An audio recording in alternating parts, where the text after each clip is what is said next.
এই ফোনে সারপ্রাইজিং দারুণ কিছু ব্যাপার রয়েছে, যেমন 7200 mAh এর ব্লু ভোল্ট ব্যাটারি, IP68 এবং 69 plus dust and waterproof certification. অনেকদিন পরে ভিভোর মিড রেঞ্জ ফোনে স্ন্যাপড্রাগন চিপসেট, প্রিমিয়াম ডিজাইন এবং origin OS 6, one of the best Android UI right now, presenting Vivo Y31D।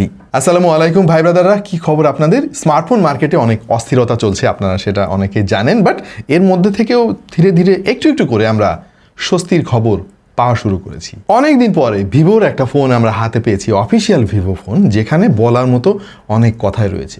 Base ভেরিয়েন্টের এই ফোনের দাম হচ্ছে 25,000 টাকা, 6128 ভেরিয়েন্ট, এবং র্যাম রম যত বাড়বে তত ফোনের দাম আস্তে আস্তে একটু বাড়বে। বিস্তারিত কিছুক্ষণ পরে আমি আলাপ করছি, বাট সবার আগে এটার ডিজাইন নিয়ে আলাপ না করে পারছি না। সিরিয়াসলি ফোনের ডিজাইন কিন্তু খুবই ভালো লেগেছে আমার কাছে। কালারটা দেখে আমি ভাবছিলাম আরে কোথায় জানি দেখেছি, এরপর আমার মনে পড়লো আমার ভিভো X200 Pro এর সেম কালার, ইভেন ফ্রেমটাও প্রায় একই রকম রেখেছে তারা। আমাদের কাছে স্যাম্পল ইউনিট হিসেবে ভিভো পাঠিয়েছে ফেস্টিভ রেড এই কালারটা। আরও দুইটা কালার অ্যাভেলেবেল, একটা হচ্ছে স্টারলাইট গ্রে এবং আরেকটা গ্লো হোয়াইট। ডিজাইনটা একেবারে সিম্পল রাখার চেষ্টা করেছে ভিভো, মানে অতিরিক্ত ভংচং ডিজাইন তারা করে নাই। খুবই ভালো লেগেছে আমার কাছে, বেশ সলিড একটা ফিল পাবেন এবং হাতে ধরে সিরিয়াসলি আপনি প্রিমিয়াম একটা ফিল পাবেন। ডিসপ্লেটা ফ্ল্যাট, তবে ব্যাক প্যানেলটা কিন্তু কিছুটা কার্ভ টাইপের, এর ফলে হাতে ধরে বেশ দারুণ গ্রিপ পাওয়া যায়। অবশ্য ফোনের বডি পুরোটাই প্লাস্টিকের, শুধু ক্যামেরা মডিউলটা মেটালের, এবং ফোনের ক্যামেরা বাম্পে অতি পরিচিত ডাইনামিক লাইট রয়েছে, যেটা বিশেষ বিশেষ সিনারিওতে জ্বলে ওঠে। ফোনটার থিকনেস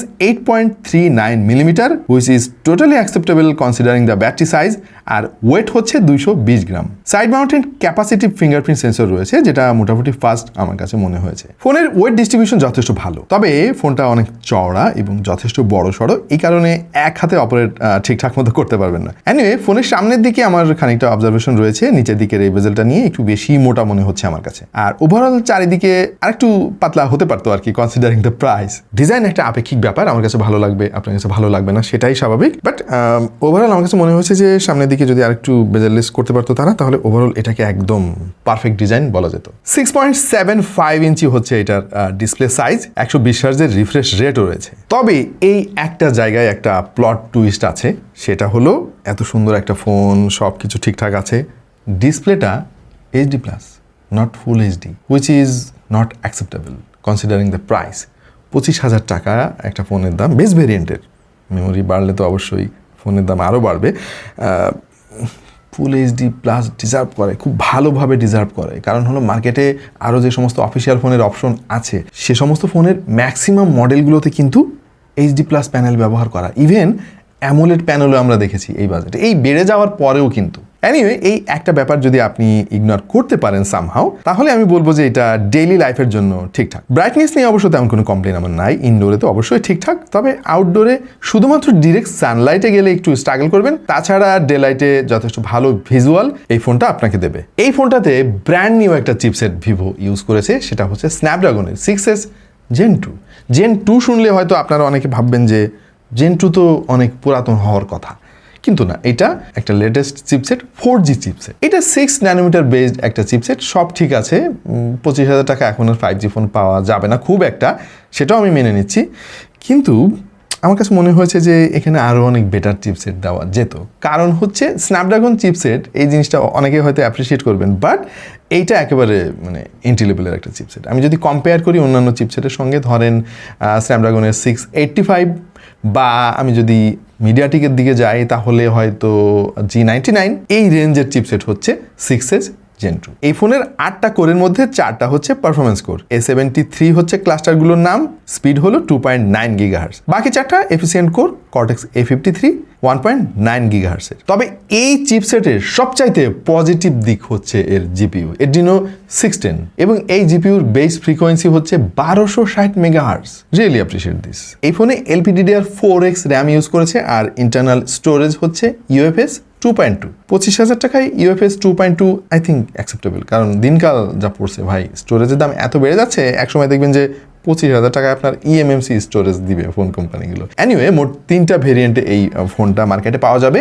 6/128 দাম হচ্ছে 25,000 টাকা, 8/128 দাম হচ্ছে 27,000 টাকা, আর 8/256 দাম হচ্ছে 32,000 টাকা। তবে এখানেও একটা প্লট টুইস্ট আছে, এই ফোনে কিন্তু নেই কোনো এসডি কার্ড স্লট। তার মানে মেমোরি কার্ড আপনি চাইলে কোনো দিনও ব্যবহার করতে পারবেন না। আই থিঙ্ক যারা 128 GB ভেরিয়েন্টের ফোন কিনবেন তারা কিছুদিনের মধ্যে প্রবলেমে পড়বেন।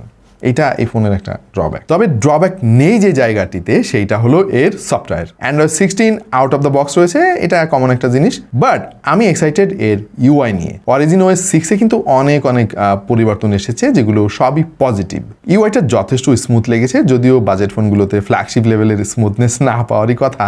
তবে ইউআই অ্যানিমেশন ট্রানজিশন খারাপ ছিল না। অ্যাপ ওপেনিং, ক্লোজিং, অ্যাপ সুইচিংয়ের মতো ডেইলি টাস্কে আমার কাছে মনে হয়েছে যে এই ইউআইটা বেশ ভালোভাবে হ্যান্ডেল করতে পেরেছে। তবে ব্যাকগ্রাউন্ডে আপনি যদি 10 থেকে 15টা অ্যাপ অ্যাক্টিভ রাখেন, তখন দেখবেন যে একটু স্ট্রাগল করে, অ্যাপ ওপেনিং টাইমও কমে যায়, আর মাঝে মাঝে একটু স্ট্যাটারে দেখা পাওয়া যায়। কিছু প্রি ইনস্টল অ্যাপও রয়েছে যেগুলোকে আমরা ব্লটার বলি, তবে আপনি চাইলে এগুলো আনইনস্টল বা ডিসেবল করতে পারবেন। ইউআইটাতে যথেষ্ট কাস্টমাইজেশনের সুযোগ রয়েছে, যেমন থিম, আইকন, গেস্টার, হোম স্ক্রিন ইত্যাদি পরিবর্তন করার, এবং আপনি আপনার মনের মতো করে এই ফোনটাকে সাজিয়ে নিতে পারবেন। ভিভোর অরিজিন OS কিন্তু এখন বেশ ভালো, এবং কোনো রকম বাগ বা ভাল্লুক অন্যান্য ইউআইয়ের মতো কিন্তু এতে নেই।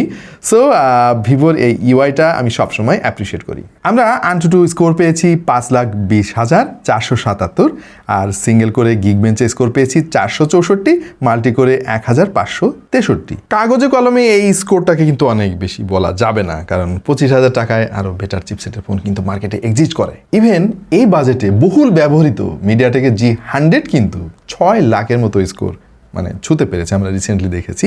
সো এইটা চোখের দেখায় খুব বেশি স্কোর মনে না হলেও পজিটিভ ব্যাপার হচ্ছে যে ওভারঅল এই ফোনের পারফরমেন্স কিন্তু যথেষ্ট ব্যালেন্সড আমার কাছে মনে হয়েছে। আর স্ন্যাপড্রাগন চিপসেটগুলো কিন্তু লং রানেও সাস্টেইনেবল পারফরমেন্স দিতে পারে। আর একটা ভালো ব্যাপার আছে ভিভোর এই ফোনটিতে, এর থার্মাল কন্ডাক্টিভিটিতেও কিন্তু ভালো রেজাল্ট দেখিয়েছে। খুব বেশি অ্যালার্মিং হিট প্রডিউস করতে আমরা দেখিনি, তবে যতটুকু হিট প্রডিউস করে লং রানে অথবা লং গেমিং সেশনে, সেটা আবার খুব দ্রুত ঠান্ডাও হয়ে যায়। আপনি যদি entry level to moderate user হয়ে থাকেন, তাহলে এই ফোনের কাছ থেকে আপনি যথেষ্ট স্যাটিসফাইড পারফরমেন্স পাবেন। বেশ কিছু গেমিংও আমরা ট্রাই করেছি এই ফোন দিয়ে। পাবজিতে মিডিয়াম গ্রাফিক্সে আমরা যথেষ্ট স্মুথ গেম প্লে পেয়েছি। কল অফ ডিউটিতে ব্যালেন্স গ্রাফিক্সে বেশ ভালোভাবেই আমরা গেম প্লে করতে পেরেছি, যদিও মাঝে মাঝে একটু স্ট্যাটার বা গ্লিচ আপনি পাবেন, এবং সেটা হওয়ারই কথা। তবে ফ্রি ফায়ারে আমাদের তেমন কোনো কম্প্রোমাইজ করতে হয়নি। অ্যাসফল্ট 9 ফ্লুইডলি আমরা খেলতে পেরেছি, তেমন কোনো ল্যাগ নোটিসেবল ছিল না। এইটা কোনো হার্ডকোর গেমিং সিপিইউ না, তবে আপনি শখের গেমার হলে ঠিকঠাক আছে। এই ফোনের সবচাইতে বড় কেএসপি হচ্ছে এর 7200 mAh এর ব্যাটারি, যেটা ভিভোর এই পর্যন্ত যতগুলো ফোন মার্কেটে রিলিজ পেয়েছে তার মধ্যে সবচাইতে বড় সাইজ। এবং বক্সের মধ্যে আপনি 44 ওয়াটের একটা ফাস্ট চার্জিং ব্রিক পেয়ে যাবেন। আমি বলবো যে ব্যাটারির দিক দিয়ে এইটাকে আপাতত কেউ কম্পিট করতে পারবে না, অন্তত এই বাজেটে তো নয়।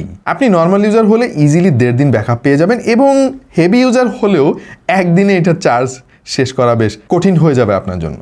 আর ভিভোর এই ফোনটিতে রিভার্স চার্জিং সুবিধা রয়েছে, পাশাপাশি তারা বাইপাস চার্জিং টেকনোলজি ব্যবহার করেছে। এর ফলে ফোন কিন্তু আপনি চার্জিংয়ের সময় ব্যবহার করতে পারবেন। ফোনের ক্যামেরা দাম বিবেচনায় আমার কাছে যথেষ্ট ভালো মনে হয়েছে। ইনফ্যাক্ট ভিভো কিন্তু এখন স্মার্টফোনের ফটোগ্রাফি লিড করছে বলা যায়। এই ফোনের পেছনে 50 মেগাপিক্সেলের মেইন সেন্সর রয়েছে, আরও রয়েছে একটা 2 মেগাপিক্সেলের ডেপথ সেন্সর। সেলফি শুটারটা মাত্র 8 মেগাপিক্সেলের। ছবির কোয়ালিটি কিন্তু আগের চাইতে অনেক ইমপ্রুভ করেছে ভিভো, দেখে বোঝা যাচ্ছে। ডে লাইটে বেশ ভালো ছবি পেয়েছি আমরা, ডাইনামিক রেঞ্জ ডিসেন্ট মনে হলো, আর ডিটেলস আছে মোটামুটি, তবে শার্পনেসের একটু ঘাটতি আমরা খেয়াল করেছি। Screen tone close two natural পাবেন বেশিরভাগ ছবিতে, তবে ভালো ছবি পেতে আপনাকে পর্যাপ্ত আলো দিতে হবে। লো লাইটের পারফরমেন্স আমার কাছে বিলো স্ট্যান্ডার্ড মনে হয়েছে এই ক্যামেরার। পোর্ট্রেট ফটোগ্রাফি আমার কাছে ডিসেন্ট মনে হয়েছে, তবে যদি একটু কমপ্লিকেটেড ব্যাকগ্রাউন্ড থাকে তখন সাবজেক্ট সেপারেট করতে গিয়ে একটু স্ট্রাগল করে। কিছু কিছু ছবিতে দেখেছি যে এজগুলো একটু স্মাচ করে ফেলে। আর এর 8 মেগাপিক্সেলের সেলফি শুটার দিয়ে মোটামুটি সোশ্যাল মিডিয়া রেডি ছবি আপনি পাবেন, খুব বেশি ভালো বলা যাচ্ছে না। আমি এই ক্যামেরাতে আসলে মিস করেছি একটা আলট্রা ওয়াইড শুটার। অ্যাটলিস্ট 8 মেগাপিক্সেলের একটা সেন্সর যদি তারা দিত, তাহলে আসলে 16 কলা পূর্ণ হতো, কারণ ভিভো ফোন কিন্তু ক্যামেরার জন্য সারা পৃথিবীতে বিখ্যাত। সো ক্যামেরাতে আরেকটু গুরুত্ব ভিভোর দেওয়া উচিত ছিল। বুঝছি এটা NT2 মিড রেঞ্জের একটা ফোন, তারপরও ভিভোর কাছ থেকে মানুষের এক্সপেকটেশন কিন্তু আরও অনেক বেশি এর চাইতে। ডুয়াল স্টেরিও স্পিকার আছে, তবে লেফট সাইডের জন্য কিন্তু ডেডিকেটেড কোনো গ্রিল নাই। এর যে এয়ারপিস সেটাকেই সেকেন্ডারি চ্যানেল হিসেবে ব্যবহার করা হয়েছে। এর ফলে সমস্যা যেটা হয়েছে সেটা হলো আপনি 50-50 ব্যালেন্স পাবেন না, 40-60 টাইপের একটা ফিল পাবেন। তবে সাউন্ড কোয়ালিটি যথেষ্ট ভালো। Wi-Fi 6 পাবেন না এই ফোনে, Wi-Fi 5 দিয়ে আপনার কাজ চালাতে হবে। আর ব্লুটুথের পুরাতন একটা ভার্সন তারা ব্যবহার করেছে 5.1, আই থিঙ্ক 5.4 দেওয়া উচিত ছিল। আইআর ব্লাস্টার তারা দিয়েছে, এটা একটা পজিটিভ দিক, রিমোটের অনেক কাজ কিন্তু আপনার হয়ে যাবে ফোন থেকে। বাট আমি পার্সোনালি মিস করেছি NFC। আমাদের দেশে কিন্তু NFCর ব্যবহার ধীরে ধীরে বাড়ছে এবং কিছুদিনের মধ্যেই দেখবেন যে আপনি মেট্রো রেল থেকে বের হয়ে ফোন দিয়ে ট্যাপ করে বের হয়ে যেতে পারবেন। সো এই জিনিসটা এই ফোন দিয়ে হবে না। ও বাই দ্য ওয়ে, AI ফিচারও রয়েছে অনেক, যেমন AI ম্যাজিক মুভ, এইটা একটা কাজের ফিচার, মানে ব্যাকগ্রাউন্ড ঠিক রেখে আপনার পজিশন ঠিক করতে পারবেন। আরও রয়েছে AI caption, AI creation, AI document, AI eraser ইত্যাদি ইত্যাদি। আমরা ভিডিওর প্রায় শেষ প্রান্তে চলে এসেছি। এখন ভিভো Y31D ফোনের কিন্তু অনেক লিমিটেশন রয়েছে। এটার HD+ ডিসপ্লে, তারপরে এতে কোনো আলট্রা ওয়াইড শুটার নাই, চিপসেটটা একটু দুর্বল, অনেক ব্যাপার আছে। বাট ওভারঅল আপনি যদি অফিসিয়াল মার্কেটের দিকে তাকান, আজকালকার পরিস্থিতি দেখেন দামের, তাহলে এই ফোনটার বেশ কিছু পজিটিভ দিকও রয়েছে। যেমন এটার ব্যাটারি 7200 mAh এর ব্যাটারি কিন্তু 25,000 টাকায় 44 ওয়াটের ফাস্ট চার্জিং সাপোর্ট দিয়ে মার্কেটে খুবই কম অপশন রয়েছে। সো যাদের লম্বা ব্যাটারি ব্যাকআপ দরকার, স্টাইলিশ একটা ফোন দরকার, তাদের জন্য বেশ ভালো চয়েস হচ্ছে ভিভো Y31D। আরেকটা ব্যাপার, অনেক ফোন আমি দেখেছি যে মানে ফিচার প্যাকড, প্রচুর ফিচার আছে, প্রসেসর অনেক পাওয়ারফুল, কিন্তু কিছুদিন পরে গিয়ে অনেক স্লো হয়ে যায় ফোন EUI এর কারণে। ভিভোর এই ফোনটা যতটুকু পারফরমেন্স আমরা এখন পাচ্ছি, দেখা যাবে যে কয়েক বছর পরে গিয়েও কাছাকাছি পারফরমেন্স আপনি পাবেন, মানে সাস্টেইনেবল পারফরমেন্স পাবেন। এবং ভিভোর আফটার সেল সার্ভিসও কিন্তু অনেক ভালো। সব মিলিয়ে অফিসিয়াল ফোন হিসেবে এটা অন্যতম একটা ভালো ডিল আমার কাছে মনে হয়েছে। আর আপনাদের কাছে কেমন মনে হলো অবশ্যই সেটা জানাতে পারেন আমাদের কমেন্ট সেকশনে। ভিভো V31D ফোনটা প্রি অর্ডার করলে পাওয়া যাবে লিমিটেড এডিশনের একটা টি-শার্ট, সে সঙ্গে রয়েছে 1 বছরের ফ্রি স্ক্রিন রিপ্লেসমেন্ট এবং সঙ্গে গ্রামীণ ফোনের ইন্টারনেট বান্ডেল। আপাতত এ পর্যন্তই, দেখা হবে অন্য কোনো ভিডিওতে ভিন্ন কোনো বিষয় নিয়ে। সে পর্যন্ত সবাই ভালো থাকুন, সুস্থ থাকুন আর দেখতে থাকুন টেক টু দ্য পয়েন্ট।